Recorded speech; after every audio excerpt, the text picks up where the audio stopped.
Let's take a look at this brand new Sigma 16-28mm zoom lens for full frame cameras.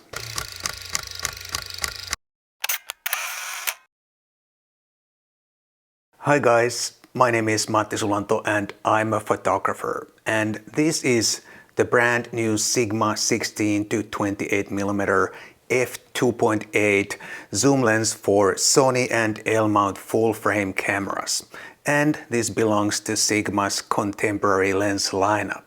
Big thanks to Sigma Nordic for lending me this lens so I can make this video for you guys. In this video I'm going to share what I learned about this lens during the last few days. I shot all my pictures on my Sony a7 IV camera, and my image quality assessment is based on that, as well as all my user experience. The build quality seems very high, as we can expect from Sigma. Especially the zoom ring feels so smooth, but overall the quality seems like first class. There is a weather-sealed mount, but Sigma does not claim any other kind of weather sealing.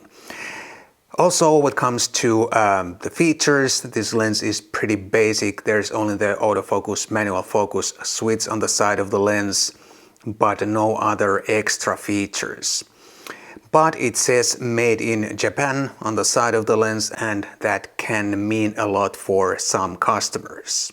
The filter size is 72mm, and this weighs in at about 485 grams with the included hood, according to my coffee scale.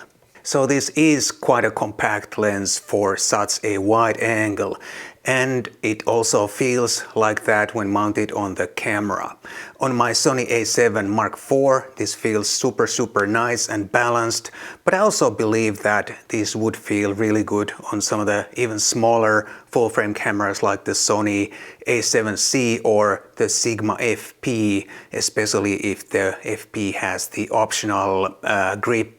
The zoom range is from 16 to 28mm with a constant f2.8 aperture, and this looks like it's designed to go with the Sigma 28 to 70mm contemporary lens. Then you would have everything from 16 to 70mm without any gaps in the focal length range.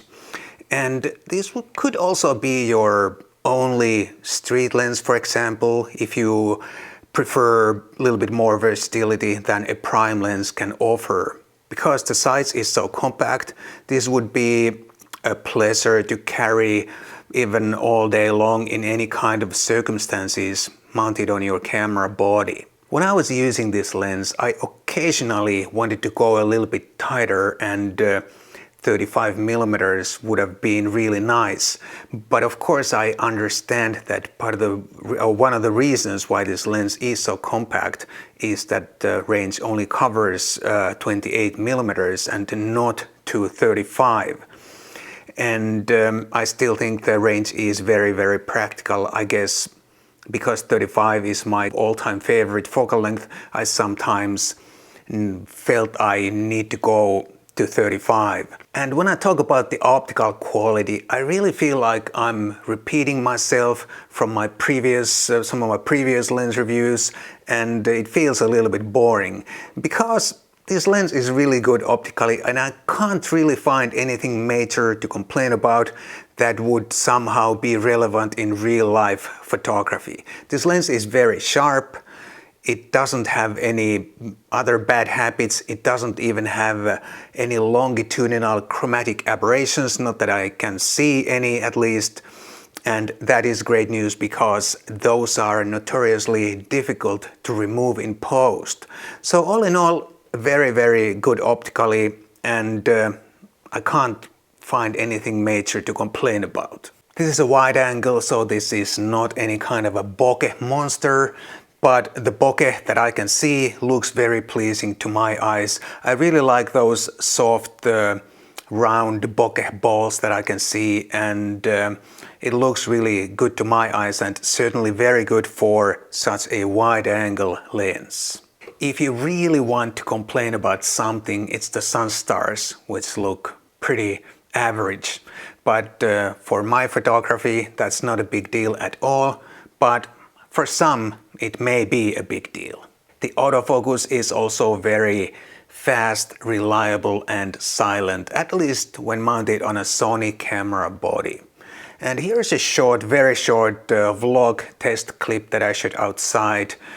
I forgot my microphone, so the audio is from the camera microphone, but it's not too bad. This could also work as a vlogging lens. I forgot my microphone, so I don't know how the audio comes out with this camera microphone, but I'll do a voiceover when I get back to my office if the audio is really bad. But this could work as a vlog lens as well. I'm now at 16mm and it looks really good. And indeed, this would be a very nice vlogging lens too if you prefer to vlog on your full frame camera.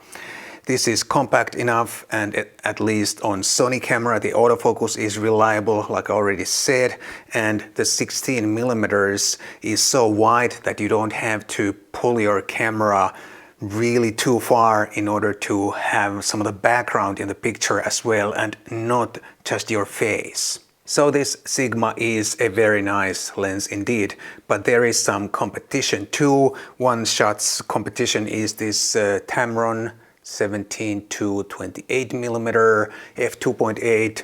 It's a little bit lighter and smaller, just a tiny bit lighter and smaller than the Sigma, but it only goes to 17mm. That 1mm is not a big difference, but you can certainly see it when you shoot these side by side.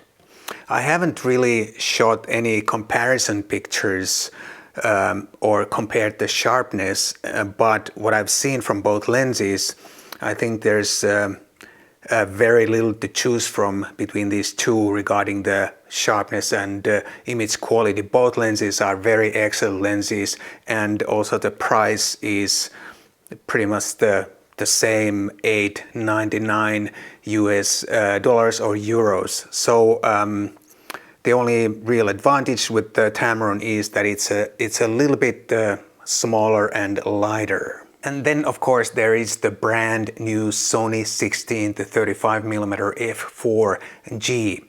I have never even seen that lens, but if the build quality is anything similar to the G lenses that I own, it should be beautifully made, and it has a lot of features: aperture ring, programmable button, motorized zoom, which makes it suitable for a certain type of video. But the maximum f-stop is only f4.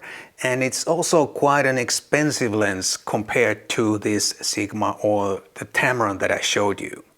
The price is almost the double of the price of the Sigma, so you really have to want that motorized zoom or some of the other features on the Sony lens, or that 35mm focal length. Otherwise it doesn't make so much sense if you can get this Sigma or this Tamron for half the price. This Sigma becomes available for you to buy later this month, June 2022. And if you are looking for a wide-angle zoom for your Sony or L-mount camera and you want this f2.8 constant aperture, I think this Sigma is definitely worth a look. Thank you so much, and I'll see you again in the next video.